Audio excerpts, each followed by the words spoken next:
Praise the lord. యేసునామమే జయము. మన రక్షకుడు మన విమోచకుడైన యేసుక్రీస్తు అతి పరిశుద్ధమైన నామములో అందరికీ వందనాలు. చిన్న ప్రార్థన ద్వారా రాత్రికాల వాక్య భాగం ధ్యానించుకుందాము. పరిశుద్ధుడ మహాగణుడు అయిన దేవ యేసయ్య, సర్వాధికారినైనా మీకే వేలాది వందనములు, కృతజ్ఞత స్తుతి స్తోత్రం చెల్లించుకుంటున్న దేవ రాత్రికాల సమయంలో ప్రభు వాక్య భాగం ధ్యానిస్తుండగా వాక్య భాగం మాకు అర్థమవుటకు సహాయం చేసి మీ కృపలో బలపరిచి మీకు మాదిరిగా మమ్మల్ని నడిపించమని చిన్న ప్రార్థన యేసునామములో అడిగి వేడుకుంటున్నాను తండ్రి. Amen amen. సామెతల గ్రంథం 12వ అధ్యాయం 12వ వచనము. భక్తిహీనులు చెడ్డవారికి దొరుకు దోపుడు సొమ్మును అపేక్షించుదురు, నీతిమంతులు వేరు చిగుర్చును. ఆమె దేవుడి వాక్య భాగం దీవించును కాక. ప్రభునందు ప్రియులారా, ఇక్కడ వాక్య భాగంలో గమనించినట్లయితే భక్తిహీనులు చెడ్డవారికి దొరుకు దోపుడు సొమ్మును అపేక్షించుదురు, నీతిమంతుల వేరు చిగుర్చును.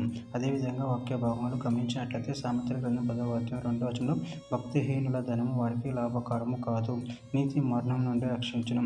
సామెతల గ్రంథం 28వ అధ్యాయం 20వ వచనము. నమ్మకమైన వానికి దీవెనలు మెండుగా కలుగును, ధనవంతుడొకటకు ఆతురత పడువాడు శిక్షనందకపోడు.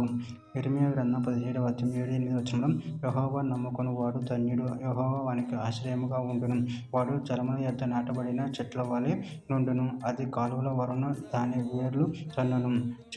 వెట్ట కలిగిన దానికి భయపడదు, దాని ఆకు పచ్చగా నుండును. వర్షం లేని సంవత్సరం చింత నందదు, కాపు మానదు.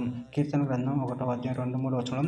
యెహోవా ధర్మశాస్త్రం నందు ఆనందించు, దివారాత్రం దానిని ధ్యానించువాడు ధన్యుడు. అతడు నీటి కాలువల ఎర్రను నాటబడినది, ఆకు వాడక తన కాలం ముందు ఫలమిచ్చు చెట్టు వలె నుండును, అతడు చేయనిదంతయు సఫలమగును. మత్తయి సువార్త 13వ అధ్యాయం 20-21 వచనం.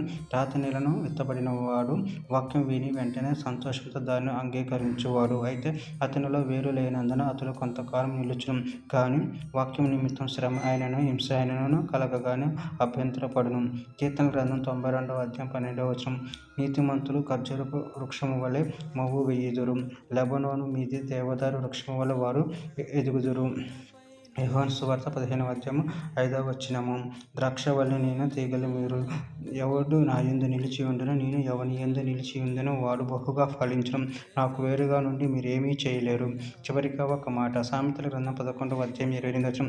ధనమును నమ్ముకొను వాడు పాడైపోవును, నీతిమంతులు చిగురాకుల వలె వృద్ధి నొందుదురు. ఆమె దేవుడి వాక్య భాగం దీవించును కాక. చిన్న ప్రార్థన చేసుకుందాము. పరిశుద్ధుడ ప్రేమగల దేవ యేసయ్య, మీరు ఇచ్చిన వాక్యదానాన్ని బట్టి మీకు చెల్లించుకుంటున్నాను తండ్రి. నేను మేము నీతిగా జీవించేవారు ఉండే శక్తిని బలాన్ని మాకు అనుగ్రహించి మీ ప్రేమ కృపలో బలపరిచి స్థిరపరిచి మీకు మాదిరిగా మమ్మల్ని నడిపించి మీ చిత్తమును మా జీవితంలో జరిగించమని చిన్న ప్రార్థన ప్రభు యేసుక్రీస్తు పరిశుద్ధమైన నామములో అడిగి వేడుకుంటున్నాను తండ్రి. Amen amen.